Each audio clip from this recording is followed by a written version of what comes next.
By the way, one thing I know for a fact now is I can give somebody my entire fucking playbook.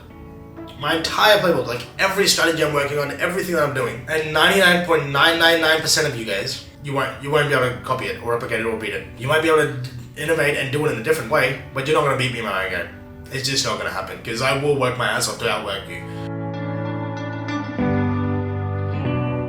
What's going on, everybody? It's Arahan here with another weekly update, and it's officially week 11 of this journey. So, oh man, what a crazy week it has been. Man, guys, forgive me, I've got a bit of a cold still. It's probably been the worst it's been in weeks, but I'm not going to let it stop me. I have so much I need to do on a day-to-day basis. I just don't care about being sick right now. If I'm sick, oh well. But if I sound nasally, that's what it is. So, let's recap a little bit. Week 10 was a big breakthrough week for me. So that was the week where all the sort of weeks leading up to it, trialing out different things, going into brand new territory, trying to do new things on YouTube, new things in socials, entering a brand new city, entering a brand new sort of playing field. It's the same sport, but entering a new field with new players, new arena, learning where my strengths are, learning where I need to be, learning how I need to perform, what I need to do. Week 10 was the culmination point of all of that. I had put out my feelers in a lot of different places. I was struggling with a bit of self-belief and, doubting my own ability a little bit. More than anything, this is something I don't think I did talk about, was rejection. I faced a lot of rejection in week 10, and it was a good reminder for me that that's what I needed. I needed that rejection because I took out of it what I have now, which is a renewed sense of self-confidence that, look, I don't actually need anybody else right now. I just need to focus on what I have to do and build the basic blocks so that one day I can scale and get bigger and bigger and bigger. So I took that rejection and I turned it into motivation and discipline. And I never stopped working, as you guys know. I'm still constantly putting out stuff. I'm constantly putting videos out. I'm constantly doing a lot of things, but I was doubting my own ability. Am I going to be good enough? That's what the problem was. The question in my mind was, am I going to be good enough? And well, the answer at the moment is, I won't know until I actually do the damn work, will I? So whether I'm good enough or not doesn't matter. I'm still going to just do the work that I have to do. And what I did was I took inspiration from that, went completely on the other spectrum, and decided to go dark for a little while. I haven't actually posted much on socials. I'm not communicating with people on socials as much, just my small group that I'm actually in contact with, and that's it. I shut out all the external noise and I went to work. In the last week, I have probably created 6,000 to 7,000 digital assets. I have been working non-stop, like 12, 18-hour days, not even 12, like I'd say minimum 15-hour days every single day over the last week, preparing for a big launch.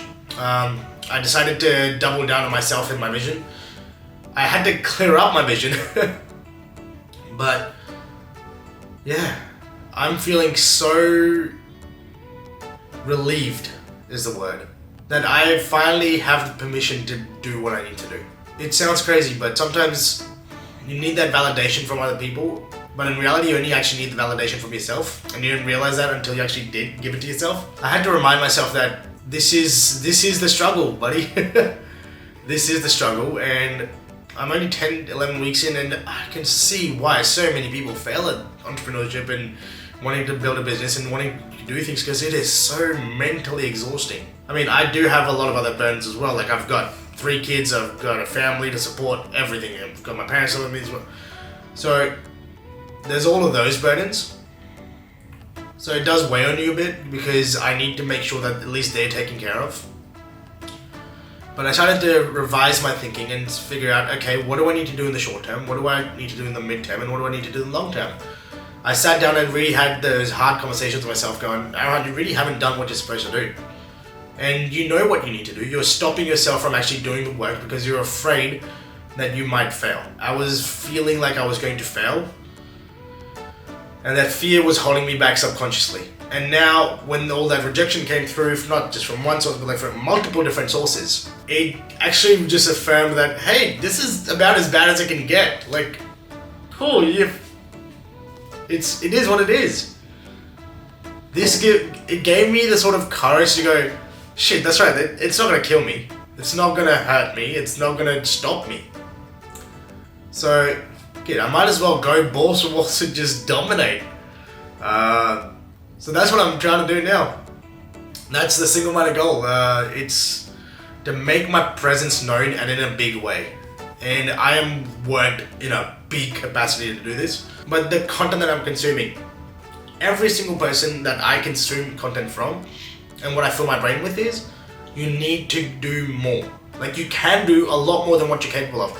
I didn't think it was possible to create 6,000 pieces of content in 4-day span. But I have. And that's only half of what I'm doing right now. So I know subjectively now what baseline quality I need to meet. As for my standards, I'm not sure about the standards on YouTube or other social media platforms, but I know my baseline standard of quality. I haven't set it to a point where it's unachievable for me because I know I'm limited in my skill set at the moment, but I'm practicing and I'm getting better at it every single day. I'm getting better at it day by day, and I know that over time, what I'm doing now, I'll look back on it in a year's time and go, that was shit. That's the whole point of this, is that it's a growing process and I have to make sure that my minimum benchmarks are met, but I don't hack on to the point where I'm hating on myself for not doing what I want to be able to do. It's a level I have to build up to. I'm putting out a lot more efforts into my marketing and branding, and I'm going to be basically automating all of that. So starting up a couple of different side hustles as well, side avenues to bring income in, not just obviously real estate. There's a lag in real estate because from the time you go out, you get a list, you actually prospect, you meet face to face, do an appraisal, you get a listing, then you sell the property, then you go through the stages of finance and all the building and pest inspections, sell the property, and then you get paid.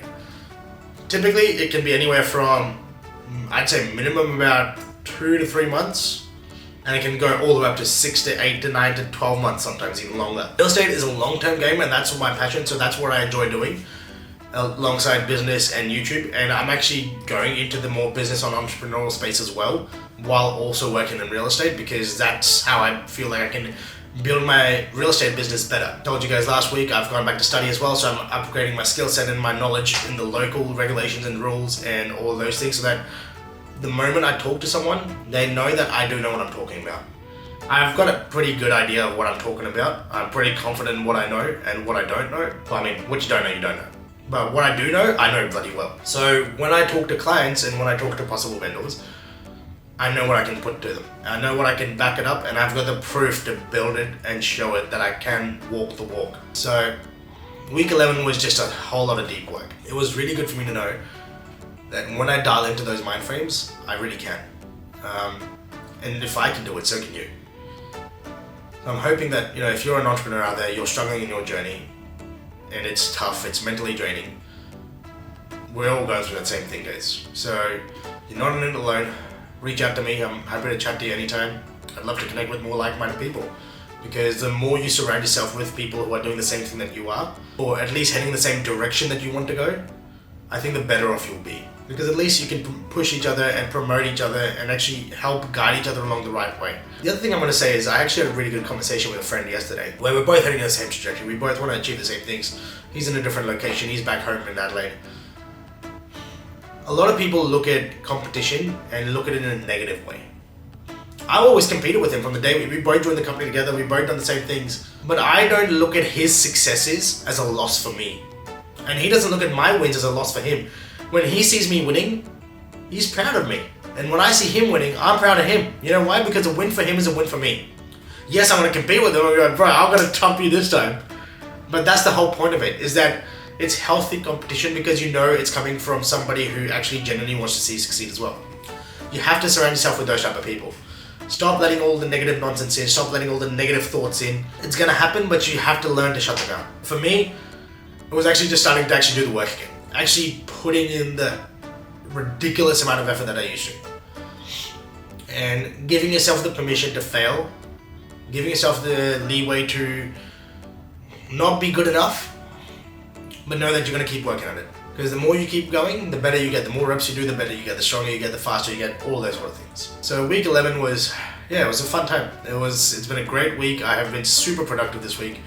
I actually don't feel like I wasted that much time at all this week. It's been really good. Mentally, it's stimulating me more as well. It helps me build that discipline to do that sort of repetition work every single day. By the way, one thing I know for a fact now is I can give somebody my entire fucking playbook. My entire playbook, like every strategy I'm working on, everything that I'm doing. And 99.999% of you guys, you won't be able to copy it or replicate it or beat it. You might be able to innovate and do it in a different way, but you're not going to beat me in my own game. It's just not going to happen, because I will work my ass off to outwork you. I feel like I'm definitely in the little category of percent of people who are willing to put in so much fucking effort without any reward that none of this shit will matter. So, if you're on my space, if you're in the GC guys, I'm putting on notice right now. I'm telling you, you're going to see a shitload more of me over the next coming year. It's going to happen. It's an inevitable thing for me, because I have a clear vision. I have a clear goal I'm going for. I'm not going to stop until I get there. Hell, I'm not going to stop even if after I get there. Because one of the most dangerous points in a business is, that I've noticed, is after you have a win. It puts you in a weird sense of disillusionment where you just go, oh, I just had a big win. And then you slow off, you cool off, and go, let me take time to celebrate this win. No, that's when you need to work the hardest. God damn, and I think I learned this lesson the hard way, because I had a few big wins. I had my first 100k month and all that sort of stuff as well. And then after that 100k month, I realized, shit, I have to be able to repeat that. It's not just a one-time thing, because if I can only do it one time, I don't want to be a one-trick pony. No way am I going to be a one-trick pony. I have too much riding on myself to be just a one-trick pony. I have way too much insecurity for that. I believe I am destined for greatness while being the most insecure person about greatness that there ever will be. So I'm going to keep working on this, and I keep charging forward. 12 weeks. It's taken me 12 weeks to get to this point, because I'm technically in week 12 now. I'm just recapping week 11. So yeah guys, it's been a great week. If you want to chat about what's going on in your lives, if you want to talk to me about any sort of business ventures you're planning, anything that you're wishing to do, let's chat, because that's something I will make time for. But if you're going to come at me with pointless conversation, I'm sorry, I don't want to be rude, but I just don't have the time for pointless conversation at the moment. But yeah, that's week 11, and I'll see you guys for week 12 next week, and be ready for a massive launch next week. So I think 6 days to go till I officially launch all the products that I've developed. So yeah guys, super excited for this. 6 days to go. I'll see you next week.